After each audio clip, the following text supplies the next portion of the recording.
ஓம் சரணாகத தீனார்த்த பரித்ராண பராயணே சர்வஸ்யார்த்திகரே தேவி நாராயணி நமஸ்துதே. வணக்கம் நேயர்களே, இது மகாலட்சுமி ஜோதிடம் வழங்கும் காலச்சக்கரம். உங்கள் அன்பு ஜோதிடர் ஸ்ரீராம்ஜி பேசுகிறேன். அனைவரும் நலமுடன் இருக்கிறீர்களா? நன்றாகத்தான் இருப்பீர்கள், நன்றாக இருக்க வேண்டும். நம்மளுடைய துணை நிறுவனமான மெர்க்குரி மீடியா அப்படிங்கிறது நம்ம இப்போ சமீப கால வீடியோவில் எல்லாம் உங்களுக்கு முன்னாடி ஒரு விளம்பரம் வந்துட்டுருக்கோம். அது எங்களுடைய கம்பெனி தான். கோயம்புத்தூரை தலைமையிடமாக கொண்டு செயல்பட்டு கொண்டிருக்கும் ஒரு company. Event management specialist company அது. உங்கள் இல்லங்களில் நடக்கும் விசேஷங்கள் மற்றும் நிறுவனங்களில் நடக்கும் நிகழ்வுகள் அனைத்துக்கும் தேவைப்படக்கூடிய ஈவென்ட் மேனேஜ்மெண்ட் அனைத்து விதமான A to Z வரைக்கும் எல்லாத்தையும் ஏற்பாடு பண்ணி சிறப்பாக செய்து தரும் ஒரு சேவையை நம்ம தொடங்கியிருக்கிறோம். அது சக்ஸஸ்ஃபுல்லாக போயிட்டுருக்கு. மேற்கொண்ட நிகழ்வுகளுக்கு உங்களுக்கு தேவைகள் இருக்கும் பட்சத்தில் இந்த மெர்க்குரி மீடியாவுடைய அந்த கான்டாக்ட் நம்பருக்கு கால் பண்ணி உங்களுக்கான பதிவினை பெற்றுக்கொள்ளுங்கள். இன்றைய காணொளியில் நாம் காண இருப்பது பாமர யோகம் என்ன செய்யும். என்ன செய்யும் இந்த பாமர யோகம், இதுதான் தலைப்பு. யோகங்கள் அப்படின்னாலே நம்ம உடனே எல்லாரும் குதூகலமாயிடுவோம். அதனால் பதவி கிடைக்கும், பட்டம் கிடைக்கும், ஆயுள் கிடைக்கும், பொருளாதாரம் கிடைக்கும், முன்னேற்றம் கிடைக்கும். சில மோசமான யோகங்களும் ஜோதிடத்தில் உண்டு. அந்த வகையில் ஒரு யோகம் தான் இந்த பாமர யோகம். பாமரன் அப்படின்னாலே ஒன்றுமில்லாதவன் அல்லது எதுவும் புரியாதவன் அப்படின்னு ஒரு அர்த்தம் உண்டு. ஒரு ஜாதகத்தில் நாம் அதிர்ஷ்டங்களை அனுபவிக்கிறது பாக்கியாதிபதியின் மூலமாக, அதாவது 9ஆம் அதிபதி. இந்த 9ஆம் அதிபதி தான் உங்களுடைய நல் அதிர்ஷ்டத்தை குறிப்பிடுற கிரகம். இந்த நல் அதிர்ஷ்டத்தை குறிப்பிடுற 9ஆம் அதிபதி ஒரு ஜாதகத்தில் கெட்டு போனாலும் சரி, அல்லது 9ஆம் இடத்துல அதிகப்படியான பாவக்கோள்கள் அமர்ந்தாலும் சரி, 9ஆம் அதிபதி போய் 6, 8, 12 மறைந்த நிலையில் வலுவடையாமல் இருந்தார்னாலும் சரி, உங்கள் ஜாதகத்தில் பாமர யோகம் வந்துடும். 9ஆம் அதிபதி கெட்டு போகிறதுங்கிறது 9ஆம் அதிபதி நீச்சம் அடைவது, 9ஆம் அதிபதி கிரகணம் அடைவது, 9ஆம் அதிபதி அஸ்தமனம் அடைவது, 9ஆம் அதிபதி மறைந்து போவது. இது ஒரு நிலை. இன்னொரு நிலை என்னன்னு பார்த்தீங்கன்னா, 9ஆம் இடத்துல பாவக்கோள்கள் அமர்ந்துடுறது. நிறைய பாவக்கோள்கள், ஒன்றுக்கு மேற்பட்ட பாவிகள் போய் 9ஆம் இடத்தை பிடிச்சிக்கிறது. இதெல்லாமே உங்களுக்கு பாமர யோகத்தை கொடுக்கும். சரி, ஓகே. பாமர யோகம் என்ன செய்யும்?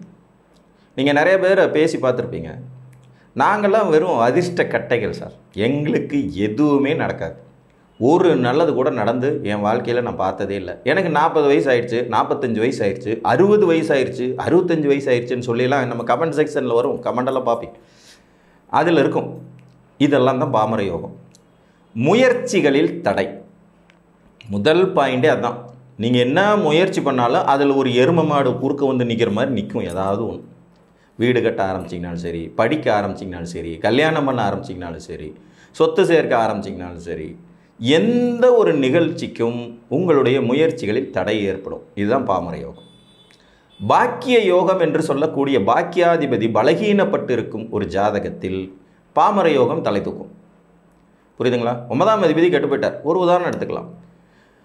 ஒரு மீன லக்ன ஜாதகம், இவருக்கு 9ஆம் அதிபதி யார்? செவ்வாய். இவர் நீச்சமாக இருக்கார் கடகத்தில். இவருக்கு எந்த விதத்துலேயும் நீச்ச பங்கம் கிடைக்கல. கடகத்தில் இருக்கிற செவ்வாய்க்கு 10ஆவதுன்னு இந்த பக்கம் சனி ஒரு 3 டிகிரியில், இந்த பக்கம் கேது அவர் ஒரு 4 டிகிரியில், முடிஞ்சு போச்சு. இதுதான் முழுமையான பாமர யோக ஜாதகம். பாக்கியாதிபதி தனாதிபதி பாக்கியாதிபதி செவ்வாய் டோட்டலி அவுட். இவருக்கு கடுமையான பாவிகளின் தொடர்பு வேறு. ஒரு வீட்டுக்கு முன்னும் பின்னும் பாவிகள் இருப்பது பாவகர்த்தாரி யோகம் என்பது போலவே, ஒரு கிரகத்திற்கு முன்னும் பின்னும் பாவிகள் இருந்தாலும் அதுவும் பாவகர்த்தாரி யோகம்தான். இந்த வீட்டுக்கு முன்னும் பின்னும் இருக்கிற பாவிகள் கூட கொஞ்சம் கருணை காட்டுவாங்க. ஆனால் கிரகத்துக்கு முன்னும் பின்னும் இருக்கிற பாவிகள் துளி கூட கருணையே காட்ட மாட்டாங்க. டோட்டலாக அந்த கிரகத்தை நசுக்கிடுவோம். அந்த மாதிரியான ஒரு விளைவு தான் இதில் ஏற்படும். அப்போ பாக்கியாதிபதியானவர் பலகீனம் அடைந்த நிலையில் அவர் கேதுவாலும் சனியாலும் துன்பப்படும் போது ஒரு மீன லக்ன ஜாதகர், இது கடுமையான பாமர யோகம். அப்போ இந்த ஜாதகர் வாழ்க்கையில் அதிர்ஷ்டம்னா கிலோ என்ன விலை, அது எந்த கடையில் கிடைக்கும்னு கேள்வி கேட்குற நிலையில் தான் இருப்பார். லக்னாதிபதி வலுப்பது மற்றும் லக்னாதிபதி அந்த இடத்த பார்க்கறது, குருவின் பார்வை கிடைக்கிறது, இதெல்லாம் ஒரு மாதிரி ஆசுவாசப்படுத்தும் என்றாலும் கூட முழுமையான நற்பலன்கள் என்பது ஜாதகருக்கு கிடைக்க விடாமல் தடுத்துரும். நிறைய ஜாதகங்கள் என்கிட்ட கேள்வி கேட்பாங்க, சார் எனக்கு லக்னாதிபதி ஸ்ட்ராங்காக இருக்கார், ஆட்சியாக இருக்கார், ஏன் சார் எனக்கு எந்த விதமான முன்னேற்றங்களும் பெருசாக இல்லை, வாழ்வியல் வெற்றிகளை நான் பெருசாக பெறவே முடியல, ஏதோ வேலைக்கு போகிறேன் சம்பாதிக்கிறேன் ஓகே, ஆனால் எப்போ பார்த்தாலும் வாழ்க்கையில் ஒரு பற்றாக்குறையும் ஒரு லோபித்தனம், அதாவது எதையுமே ஒரு தாராளமாக செய்ய முடியாத நிலையிலையும் எடுக்கிற முயற்சிகளில் பூரா சிக்கலும் இருக்குது அப்படிம்பாங்க. அதுக்கு இந்த பாமர யோகம் தான் மெயின் கான்செப்டாக இருக்கும். பாக்கியாதிபதி கெட்டு போயிட்டார், லக்னாதிபதி ஸ்ட்ராங்காக இருக்கார், பாக்கியாதிபதி கெட்டு போயிடுறார். இதுதான் விஷயம். இன்னொரு உதாரணம் பார்க்கலாம். ஒரு மகர லக்ன ஜாதகம், இவருக்கு 9ஆம் அதிபதி 6ஆம் அதிபதி 2 பேரும் ஒன்று தான், புதன். 9 கூடைய பாக்கியாதிபதியை 6 கூடையவராக ஆகிறார். இவர் போய் 6ஆம் இடத்துல ஆட்சியாக உட்காந்துக்கிறார். 6ஆம் இடத்துல ஆட்சியாக உட்காந்துக்கிறார் புதன். கூடவே சூரியன் 3 டிகிரிக்குள்ளே இருக்கார், அட்டமாதிபதியும் கூட்டு சேர்த்துக்கிறார். கூடவே லக்னாதிபதி சனியும் உட்காந்துக்கிறார். புதன் நடுவில் மாட்டுறார். இங்கே லக்னாதிபதி 6ஆம் இடத்துக்கு போய் பாக்கியாதிபதி 6ஆம் இடத்துக்கு போய் 8ஆம் அதிபதி 6ஆம் இடத்துக்கு போகும்போது இந்த ஜாதகரும் லக்னமும் கெட்டு லக்னாதிபதியும் கெட்டு 6ஆம் அதிபதி வலுத்து ஜாதகருக்கு பாக்கியம் என்றால் என்னவென்றே தெரியாது என்கின்ற நிலையில் அட்டமாதிபதியினாலும் பாதிக்கப்படும் போது இதுதான் இந்த பாமர யோகம் ஹைலைட்டாக வேலை செய்கிற ஜாதகம். என்ன முயற்சி பண்ணி என்ன பண்ணுறதுங்க, இந்த பாமர யோகம் உள்ளவங்கள நீங்கள் ரொம்ப எளிதாக கண்டுபிடிச்சிடலாம். நீங்கள் ஸ்டார்ட் பண்ணி நல்லா இருக்கியான்னு கேள்வி கேட்க ஆரம்பித்த உடனே புலம்ப ஆரம்பிச்சிருவாங்க. அது அப்படி ஆயிடுச்சு, இது இப்படி ஆயிடுச்சு, நேற்றுக்கு மழை வந்துச்சு, முந்தா நேற்று வெயில் அடிச்சிச்சு, காற்று அடிச்சிருச்சு, வண்டி பஞ்சர் ஆகிடுச்சு, புள்ள ஸ்கூலில் படிக்கலை, இருக்கிற லைஃபோடைய அதாவது நம்மளே கொஞ்சம் துன்பத்தோடு அலைஞ்சிட்டு இருக்கோம்னா இவங்க அதீத துன்பங்களை உங்கள் மேலே இறக்கி வைக்க பார்ப்பாங்க. ரிலீஃபிங் தேடி அலைஞ்சிக்கிட்டே இருப்பாங்க. பாக்கியாதிபதி கெடும்போது இந்த மாதிரியான நிறைய சோதனைகளை வாழ்க்கையில் சந்திக்க வேண்டியது தான் வருகிறது. என்ன பண்ணுறது? அதுதான் நம்மளுடைய கர்மா. நம்ம கர்மா தான் நம்மளை துரத்திக்கிட்டு இருக்கும். அப்போ உங்களுடைய பாக்கியாதிபதி நீச்சம் பெற்றாலும் கிரகணம் பெற்றாலும் பாவக்கோள்களோடு சேர்ந்து இருந்தாலும் அவர் பாவமான இடங்களில் வலு பெற்றாலும் பாவமான இடத்துல அவர் வலுவடைஞ்சிட்டால்னாலும் அந்த சிக்கல் தான். பாவக்கோள்களோடு சேர்றதும் ஒரு சிக்கல், பாவமான இடத்துல வலுவடைகிறதும் சிக்கல். இப்போ நான் மகர லக்னத்துக்கு சொன்ன மாதிரி தான், பாக்கியாதிபதி ஆட்சி தான், ஆனால் எங்கே போய் ஆட்சி ஆகிறார்? 6ஆம் இடத்துல. யார் கூட சேர்ந்திருக்கார்? 8ஆம் அதிபதியோட. இன்னொரு பாவியார் சனி. லக்னாதிபதியே இங்கே பாவியாகிறார். அப்போ அந்த பாக்கியத்தை துளிதும் தரவிடாமல் துளியும் பெற முடியாமல் தடுத்து நிறுத்தி பாமர யோகம் கொண்டவங்க திரும்ப திரும்ப திரும்ப திரும்ப முயற்சி பண்ணிகிட்டே இருப்பாங்க, தோத்துக்கிட்டே இருப்பாங்க. நிறைய அதிர்ஷ்ட வாய்ப்புகள் இவருக்கு வாழ்க்கைகளில் எட்டியே பார்க்காது. மிகவும் மோசமான ஒரு யோகங்களில் இந்த பாமர யோகமும் உண்டு. இப்போ இதற்கு மாற்று என்ன? குரு பார்வை மாற்று. உங்கள் பாக்கியாதிபதியை குரு பார்த்துறாரா? நல்லது. சரி, இது இல்லை, பாக்கியஸ்தானத்தில் குரு அமர்ந்திருக்கிறாரா? நல்லது. நீங்கள் எந்த லக்னமாக இருந்தாலும் சரி, குரு உங்களுக்கு பாதகாதிபதியாகவே இருந்தாலும் சரி, ஆனால் 9ல் குரு இருந்தாலும் 9ஆம் இடத்தை குரு பார்த்தாலும் இந்த பாமர யோகம் நிவர்த்தியாகிவிடும்.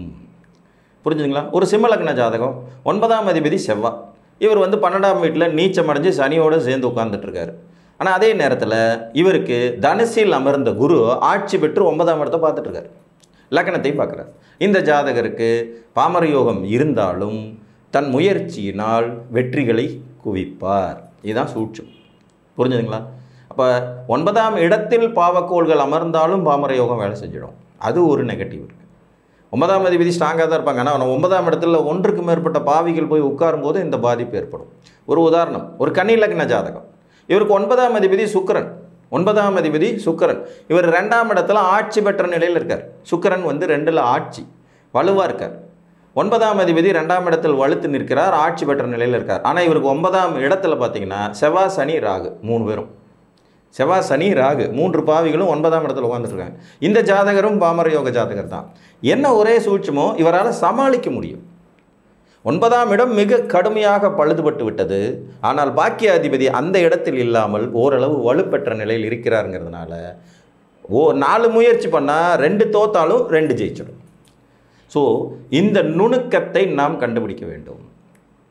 யோகங்கள் அனைத்தும் யோகங்கள் அல்ல, தோஷங்கள் அனைத்தும் தோஷங்கள் அல்ல.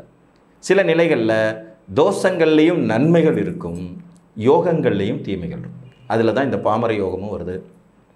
பாக்கியதையை அனுபவிக்க கொடுக்கும் பாக்கியாதிபதி அல்லது பாக்கியாதிபதியின் வீடு பழுதுபடாமல் இருந்தால் உங்களுக்கு பாமர யோகம் இல்லை என்று முடிவு செய்து கொள்ளுங்கள். அப்படி ஒருவேளை பாமர யோகம் இருந்துச்சுன்னா கிடைத்த வாழ்க்கையை வாழ பழகி கொள்ள வேண்டியது ஒரு அவசியம். தேவையற்ற விஷயங்களில் முயற்சி பண்ணி பார்த்துட்டு அதிகமாக பலகீனப்பட வேண்டியது இருக்க வேண்டிய அவசியம் இருக்குது. ஏன்னா நமக்கு நினச்சது நடக்கலைன்னா தான் நமக்கு தோல்வி ரொம்ப பெருசாக வலிக்கும். இப்போ நான் ஒரு விஷயத்தை எதிர்பார்க்குறேன், அது எனக்கு கிடைக்காம போயிடுதுங்கிற போது தான் என்னுடைய அந்த தோல்வியின் வலி ரொம்ப ஜாஸ்தியாக இருக்கும். நம்ம நினைக்காமலே ஒரு விஷயம் நடந்தாலோ அல்லது நடக்கலைனாலோ நம்ம பாட்டுக்கும் எளிதாக வாழ்வியலை கடந்து போய்விட முடியும். ஆனால் உங்கள் ஜாதகத்தில் பாமர யோகம் இருக்கிறதா என்பதை பார்த்து அறிந்து கொள்ளுங்கள் என்று கூறி மீண்டும் ஒரு காணொலியில் உங்களை வந்து சந்திக்கும் வரை உங்களிடமிருந்து அன்புடன் விடைபெற்றுக் கொள்வது உங்கள் அன்பு ஜோதிடர் ஸ்ரீராம்ஜி. நன்றி, வணக்கம்.